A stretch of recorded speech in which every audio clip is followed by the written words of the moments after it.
Bueno, bienvenidos, bienvenidas y muchas gracias por este espacio, a la gente que se ha sumado a escuchar y a la Fundación Sexpol principalmente porque me parece muy importante como habilitar estos espacios de divulgación y de visibilización, ¿no? de ciertos temas, y además de la posibilidad de elegir con libertad lo que tengamos ganas de compartir y de analizar juntos.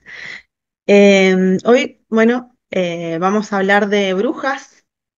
Es un tema que para mí siempre ha sido como muy llamativo. Sí, a lo largo de mi historia desde la infancia hasta la actualidad he estado muy interesada por las brujas, por diferentes circunstancias. Obviamente que cuando el feminismo llegó a mi vida, eso tomó otra relevancia y otro carácter, ¿no? De como más reivindicativo.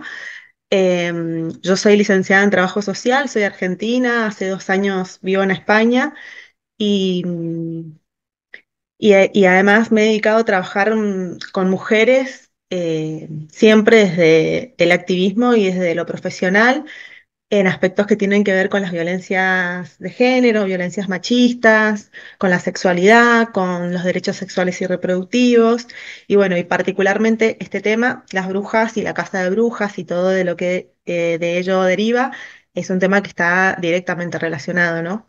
Con mis intereses. Así que es un tema muy amplio que, bueno, gracias a esta tertulia empecé a también a investigar un poco más y a leer libros nuevos que nunca había leído, y más actuales también, em, pero que es tan amplio que digamos, hoy intenté hacer un resumen lo más justo posible, para presentar el tema y que principalmente tengamos la posibilidad de habilitar preguntas, de abrir, ¿no? Una mirada crítica y de visibilizar, ¿no? Cuestiones tanto de la historia de las mujeres como de la actualidad de las mujeres. Entonces, para empezar, me gustaría, no sé si se animan, pero que me ayuden a responder esta pregunta: ¿qué es una bruja? A ver qué piensan, qué información tienen y que arranquemos como juntes construyendo este tema. ¿Qué es una bruja? Lo que puedan, una palabra, lo que quieran contarme. Pues para mí, bruja puede tener como dos significados. El significado que hay como en el imaginario colectivo de bruja, la malvada, la villana, de que roba a los niños, ¿no? O que se los come o tal. Y luego, pues una mujer empoderada, sabia, matrona, que sabe de su sexualidad, que sabe de las artes de la sanación, de adivinación incluso, ¿no? Que domina la Bien. magia también. Eso es lo que me viene a mí. Ujú, ujú. Bien. A ver, Yo iba a ¿qué decir más? un poquito lo que ha dicho Ana. Ajá, También como una mujer conectada consigo misma. sí. Ujú, Yo, igual que las compañeras, creo que depende de, como de a quién se pregunte, ¿no? La connotación que pueda tomar. Pero es verdad que siempre es asociado como algo negativo, aunque no lo fuera. O sea, antaño, pues ujú. las mujeres científicas, etcétera, se les lo relacionan con algo malo y se les acusaba de brujas, como algo negativo, por ejemplo. Bien, bien. Siempre ha estado esas dos caras ahí de la figura de la bruja, ¿no? A ver, ¿algo más? No sé si. Fuera de norma, ¿no? Algo que está, Ujú, digamos, pues sí, de lo normal o de lo habitual. bien. Ujú, tal cual. Bueno, en las diferentes em, bibliografía que consulté, más o menos el consenso tiene que ver con muchas de las cosas que ustedes acaban de mencionar, y decía, bueno, esto, la figura de la bruja siempre ha estado representada y representaba históricamente y en sus orígenes el miedo a lo desconocido, la transgresión, el poder autónomo de las mujeres, la capacidad de decidir de las mujeres, ¿no? De la libertad de las mujeres. La bruja era la hereje, la esposa desobediente, la mujer que se animaba a vivir sola, la mujer libertina y promiscua, la prostituta o la adúltera, principalmente la mujer que practicaba su sexualidad fuera de los vínculos del matrimonio y de la procreación. Era la mujer rebelde la que contestaba, discutía, insultaba y que no le temía al poder masculino. Las mujeres brujas eran mujeres sabias principalmente y en su mayoría fueron mujeres curanderas, parteras, que tenían poder sobre la sanación y la procreación, porque poseían saberes que tenían que ver con las plantas, con las hierbas y que aplicaban a ese fin, ¿no? Al fin de controlar la natalidad, la concepción, de acompañar, por ejemplo, partos, embarazos, sexualidades. eh, Principalmente, esas eran como las características más importantes. A ver, voy a un minutito, que no puedo ver muy bien a ustedes, me gustaría verlos. Ahí está. Em, y que bueno, se compartían en esa época. Pero para poder entender de dónde viene la figura de la bruja, necesitamos entender qué pasó en un momento específico de la historia, un fenómeno denominado la caza de brujas. Este fenómeno que sucedió inicia en Europa y después se expande a otros continentes, aparece a partir del siglo XV, aproximadamente finales del siglo XV. Eh, eh, no ha sido un tema de mucho interés para los historiadores. De hecho, en las últimas décadas han aparecido más investigaciones al respecto y no es casualmente eso, ¿no? Incluso muchas de las investigaciones o de los registros que hay de esa época no tienen una mirada justa respecto de lo que pasó con las mujeres. Y digamos, gracias al movimiento feminista han aparecido y se han empezado a visibilizar concretamente lo que significó la caza de brujas para la vida de las mujeres, eh, de ese momento y hasta la actualidad, ¿no? Silvia Federici es una autora muy importante, una de las que tomé para armar esta presentación. Ella escribió el libro El Calibán y la Bruja, que deriva de una investigación muy hermosa, muy grande, que la recomiendo mucho ese libro, y en donde ella visibiliza lo que tiene que ver con la importancia de la caza de brujas para instalar un sistema, el sistema capitalista, el sistema que hoy predomina, ¿no? Y el patriarcado. Porque particularmente la caza de brujas es un proceso, un fenómeno que se dio en esta transición del feudalismo al capitalismo. Y ella dice, bueno, ella tiene una mirada feminista sobre esto, por lo tanto también, digamos, aporta a lo que tiene que ver con lo que pasó con las mujeres concretamente, ¿no? Eh, Ella dice que la figura de la bruja, la construcción de la figura de la bruja y las campañas de exterminio a ciertos grupos de mujeres bajo esta categoría de bruja, ¿no? Corresponde a un fenómeno de apropiación y sometimiento del cuerpo de las mujeres a la disciplina y el control del Estado, un Estado que en ese momento se estaba constituyendo, en función a las necesidades de reproducción y de fuerza de trabajo para la implantación del capitalismo. Es decir, que lo que se buscaba con la caza de brujas era el sometimiento del cuerpo de las mujeres para obtener el control sobre la reproducción de la fuerza de trabajo, de la mano de obra, de los trabajadores necesarios para implementar este nuevo sistema que era el capitalismo. Se afianza la figura de la bruja y todo lo que empieza a construirse en virtud de la imagen, ¿no?, de la bruja a partir de un tratado muy cruel que se denomina Maleus Maleficarum, o el martillo de las brujas, que fue construido a partir de estudios de demonólogos, que eran personas que en ese momento se dedicaban a estudiar demonios, y de algunos referentes de la iglesia, eh, para describir características de lo que sería una bruja identificarlas, perseguirlas, ¿no? Y demonizar mucho de las características y prácticas de mujeres que en ese momento significaban un riesgo para el avance y un peligro, ¿no? Y un obstáculo para el avance de este nuevo sistema que se estaba comenzando a implementar, que era el capitalismo. Entonces, durante la caza de bruja, que duró más de 2 siglos, miles de mujeres fueron juzgadas, torturadas, quemadas vivas, acusadas de haber vendido su cuerpo y su alma al demonio. Fue un genocidio cruel sobre distintas mujeres que tenían poderes, que tenían saberes, que justamente esos saberes eran los que se contraponían con lo que el poder que estaba intentando dominar el mundo, eh, y se llevó a cabo una campaña con diferentes formas de propaganda para, eh, para capturar esas brujas. En ese momento, justamente los campesinos, las campesinas fueron los más afectados en esta transición del feudalismo al capitalismo, y lo que sucedía coyunturalmente tenía que ver con que eh, existían diferentes tipos de enfermedades y pestes que afectaban a gran parte de la población, del ganado y los cultivos, y que ante ese peligro las personas que no encontraban explicación para lo que estaba pasando, digamos, justificaban lo que estaba pasando con estas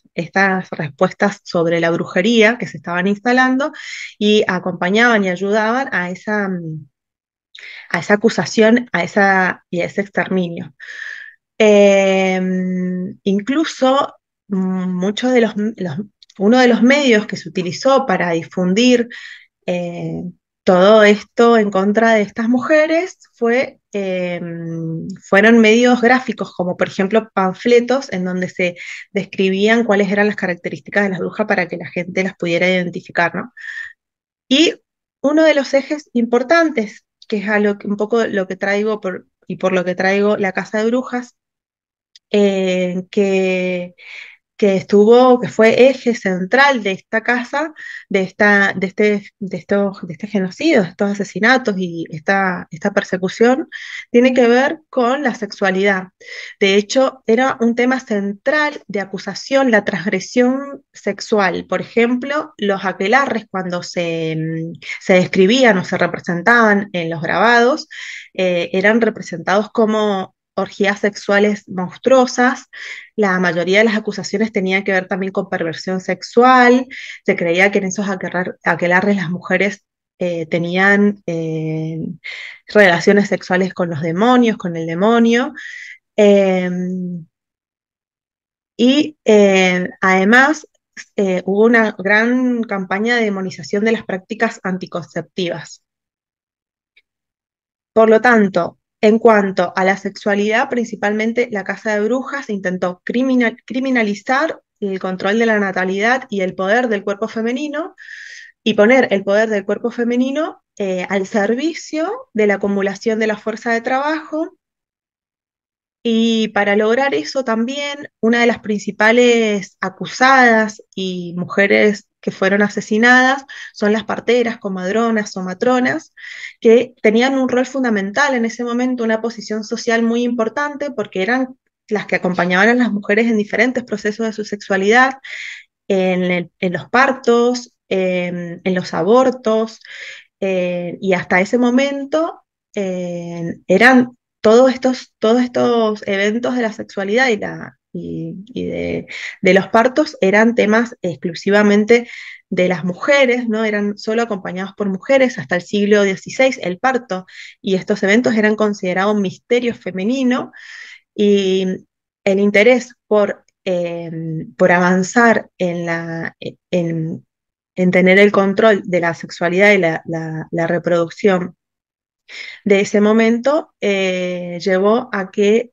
estratégicamente se acusara a las parteras, matronas de brujas, y se las marginara, ¿no? Se las excluyera de esos espacios. De esa manera las mujeres fueron perdiendo el control sobre su procreación y sobre diferentes aspectos de su sexualidad, fueron reducidas a un papel pasivo en el parto, y empezó a tomar relevancia una figura masculina en esos espacios que eran los parteros, el médico, y que eran considerados los verdaderos dadores de vida, ¿no? No sé si esto les suena, a mí me suena bastante, no lo veo tan lejano. Además, los partos en ese momento eran acompañados por una comunidad de mujeres, es decir, no solamente las parteras, sino también mujeres de la comunidad.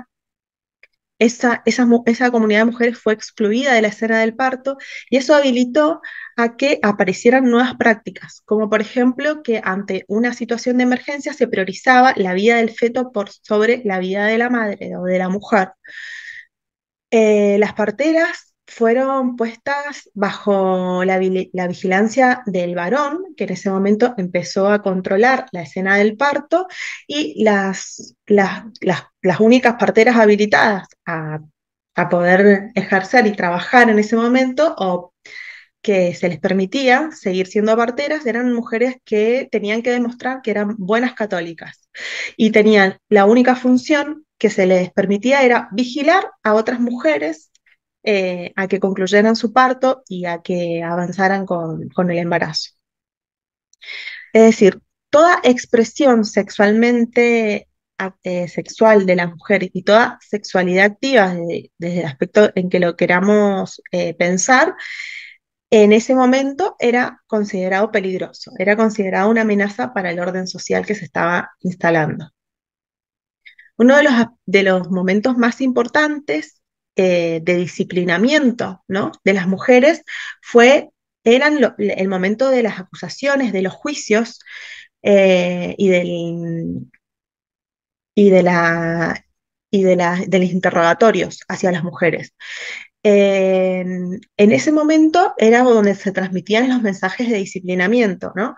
Por ejemplo, en muchos de los juicios se brindaban una lista aleccionadora de las formas de sexualidad que estaban prohibidas en la medida que eran no productivas. Por ejemplo, esas formas de sexualidad prohibidas eran la homosexualidad, el sexo entre jóvenes y viejes, el sexo entre personas de clases sociales diferentes, el sexo anal, la desnudez y las danzas, sobre todo entre mujeres y en la intimidad de esas mujeres, la sexualidad pública y colectiva, que era propia de la Edad Media en ese momento y empieza a eliminarse.